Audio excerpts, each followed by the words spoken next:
Welcome to the Livecosts Construction Experience Podcast. I'm Ciaran, Brennan, co-founder of Livecosts.com. Finally, the construction sector has entered its digital transformation, meaning the way we operate our projects and businesses day to day is being disrupted. This podcast is designed to help you in all areas of your business. We do this by bringing in experts across all key areas of a construction business who share their stories, their challenges, wins and losses so others can learn from their experiences. To watch previous episodes, please visit livecosts.com or search livecosts.com across all popular social platforms. I hope you enjoy the show. Hello, welcome to another episode of the Livecosts Construction Experience. I'm delighted this week to be joined by a very recognisable builder for our Irish listeners. Peter Finn is both a builder on and off TV, having appeared on 6 different series of the TV show Room to Improve with well-known architect Brennan. He also started another TV hit show, Home Rescue, and we're delighted to carve some time out of his day to learn more about the man on the screen and what his day-to-day looks like as a managing director of MDS Construction. Peter Finn, you're very welcome to the Livecosts Construction Experience. How are you? How are we doing, Ciaran? Thanks a million for having me on. Good, great. You're very welcome. To tell us, we always start off with sort of getting a bit of context with the man behind the business and the man behind the TV, I suppose. Where did bring us back, I suppose, where does your relationship with the construction industry or building even start? Yeah, I suppose it started straight after school. I always had an interest in building. My mother and father built a house when I was younger, and I just loved hanging around the site when the construction was going on, and then kind of had a target of getting a trade as soon as I got out of school, and that's what I did. I served my apprenticeship as a carpenter. I served it with a small builder, so I more got a full house building apprenticeship is the best way to describe it, because we used to literally go into a greenfield site, take the foundations and do everything from there to literally handing over a fully finished house. So it was a fantastic experience to get and gain.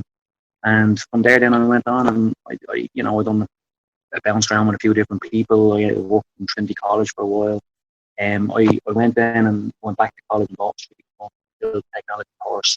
So I suppose I was always kind of targeting to move into construction management. But I always really enjoyed the actual work aspect of it. So I suppose that's kind of where I've ended up. I have the MDS Construction.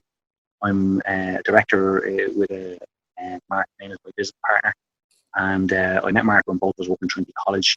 And there was a chap called Michael Duffy, had MDS Construction going, and he asked both of us to come on board with him. Mark went on first, I came on, and then unfortunately Michael passed away, and myself and Mark were kind of left with a decision: did we keep the company going, and what did we do? Celtic Tiger went on his holidays in at the same time, so it was an interesting time in our lives, and we learned an awful lot there during hard times. And fortunately, we were able to keep things going, and we grew kind of from there. TV side of things kind of came down where it was an engineer that we'd done a job for recommended us to Brennan, and it all happened very, very quickly. And got a phone call, and were asked to meet with Jane from Coco Television and Dermot Bannon himself, who this was on the very first series, so nobody had a clue who Dermot was. Went and met him in a very small cafe in Blanchardstown. The job was around the corner, and we met him and went straight around the corner and looked at the job, priced it, and a week later we were on site. It was very, very quick. So we've done the first series, went very well. Myself and Dermot got on quite well. I was, let's say, the face of the company. I was the person that kind of represented the company. Then they asked us to do it the next year, and I kind of realised very quickly that the concept was not just about building. There was also a storyline kind of going with it.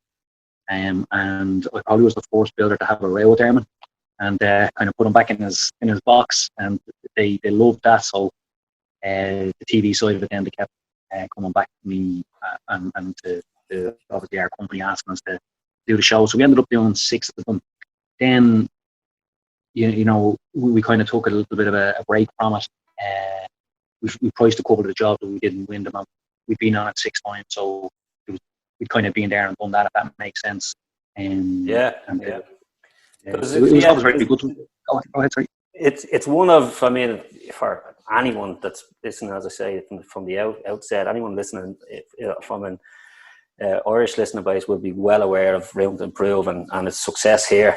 I actually didn't realise that you're a carpenter by trade. I'm a carpenter myself, and obviously went to Bolton Street as well. So, Yeah. So there you go. The Room to Improve thing is interesting, because there's always this sort of, the people that are familiar with working on sites will say, that's not real, or that can't be real. How real is it? Yeah, well, believe it or not, Room to Improve is a very genuine look as to how a job goes, because pretty much what they do, it's a very clever concept from the TV sort of point of view, because they get someone else to pay for the job and they get to film it.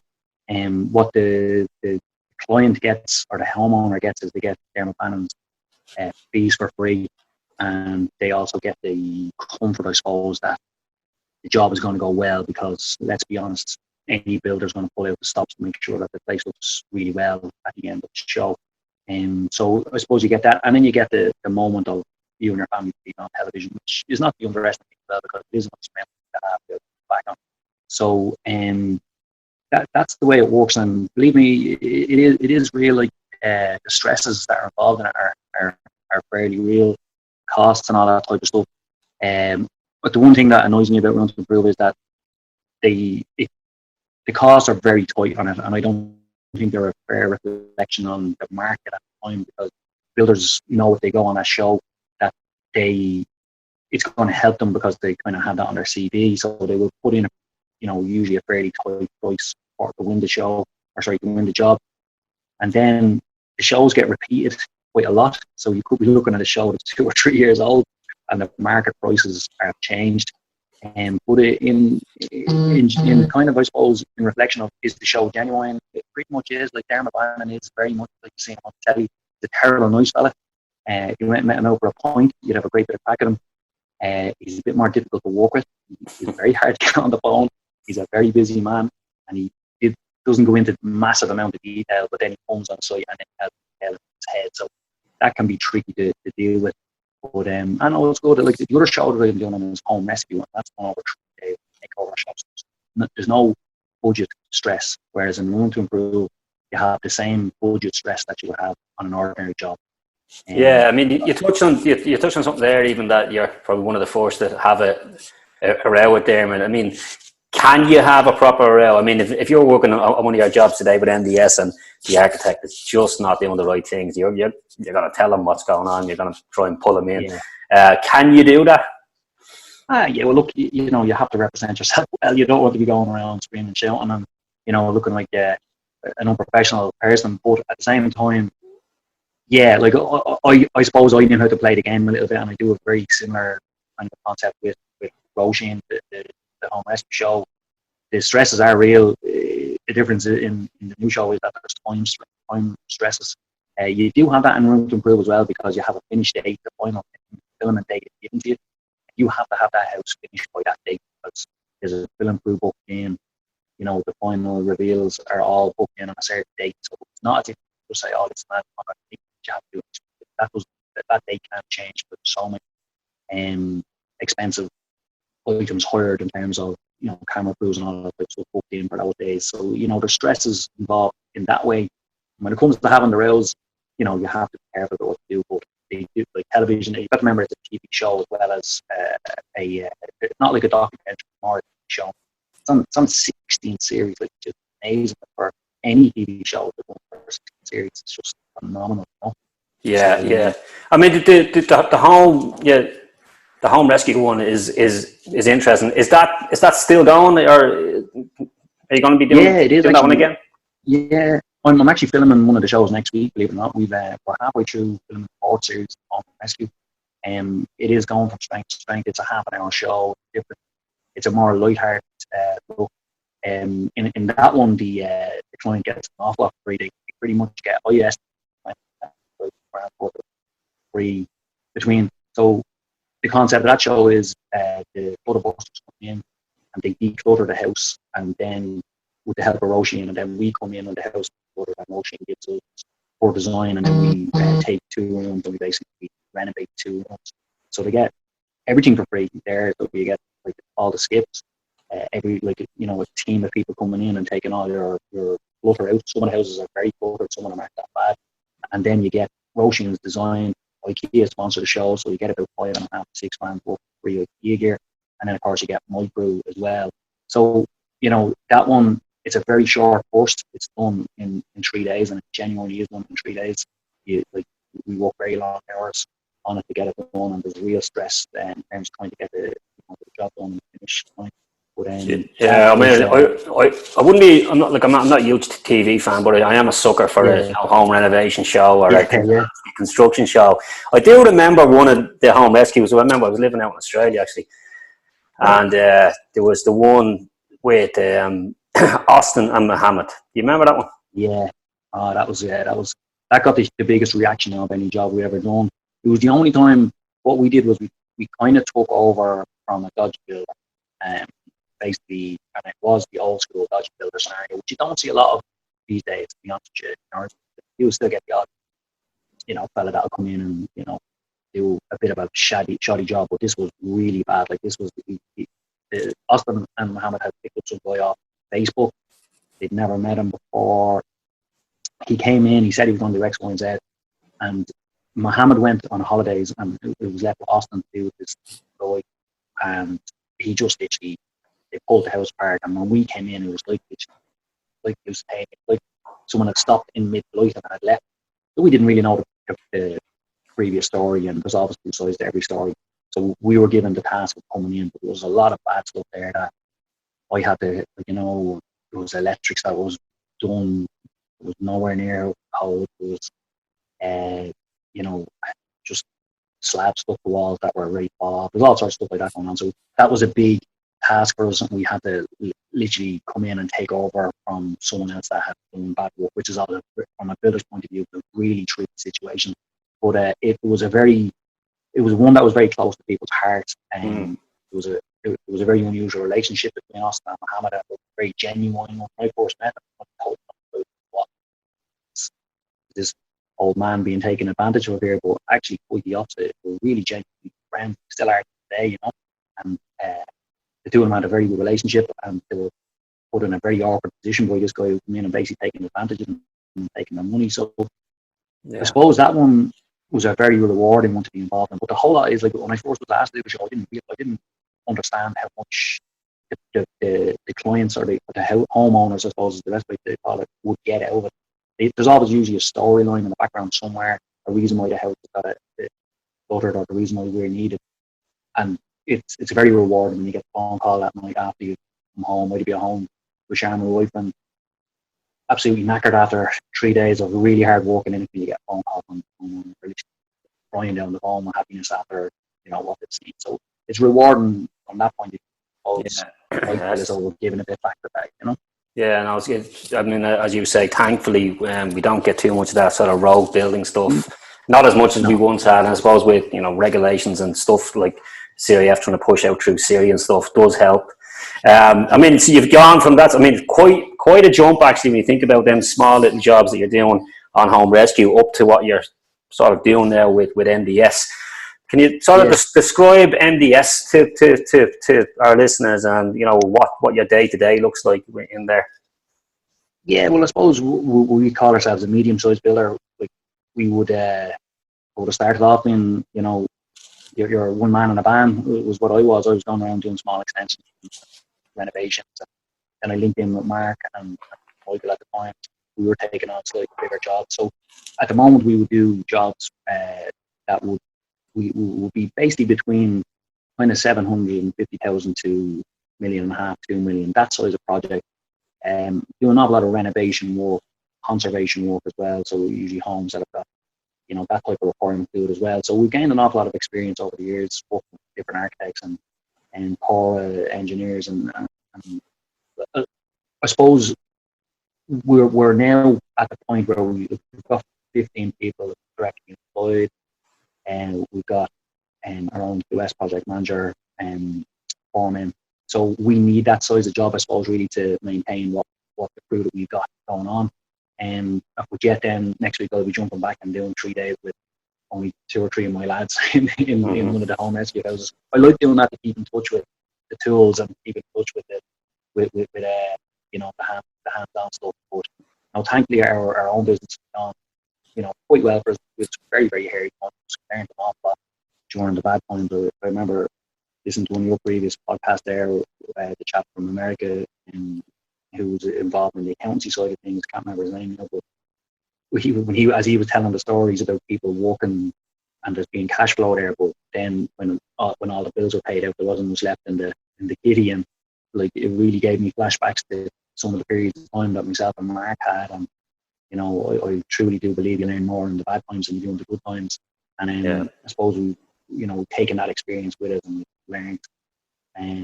You're heading towards you're going from the small job now up to developments. You're going to take on a large development. Yeah, so that's the next step. I suppose we had a very successful project completed with a chap who was eager to get into some investment and to buy a bit of property and do a development. And it took us a while to kind of find the right one. So we've ended up we basically teamed up to buy a site in Rathmullen in County Meath that has planning permission for 16 houses, and we're hoping to install that next month. Deliver that then next year. So the development's called Ring Court, and it's mainly 3-bed homes, kind of ideally suited towards the first-time buyer market. So it's very exciting.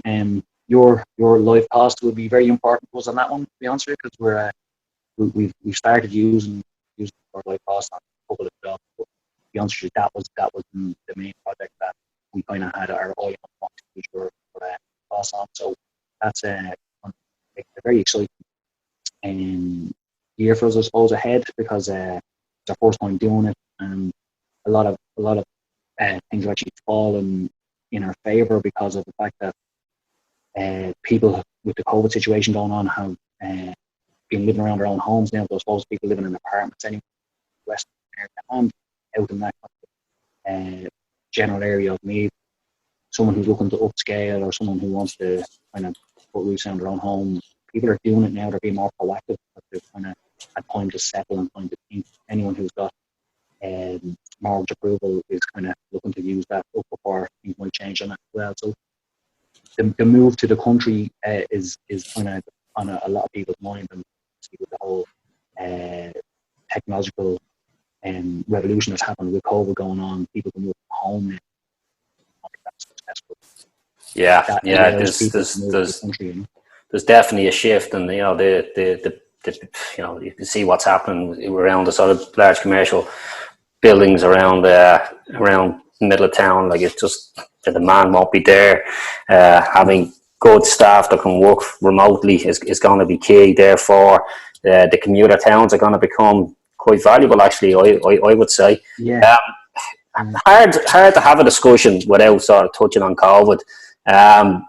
What was your reaction when you sort of knew we're going into lockdown? We're going to lock down these sites, and I suppose how did you deal with that? I suppose it was the same as everybody else. You started off hearing about this virus, but it was on foreign land, and I don't know why jobs.